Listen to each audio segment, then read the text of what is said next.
Ben telefonunu unuttum. Ne neresin? Abi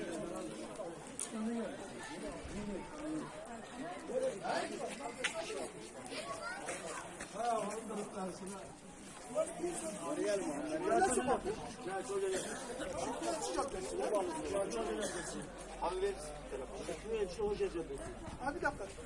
Alo. Abi Albay İbrahim. Eğer o çukur orada yoksa önceden? Yok. Yok abi toprak orada Yok, öndeki çukur şu bak. Kümeni gelin mi içeri şöyle? Yok. Şu ortadaki boşluğa düştü. Gündüz böyle çümen mi? Çümeni kaç saç? Allah Allah. Ama yola kadar saçılmış. He. Bak adamlar olduğu yere bak.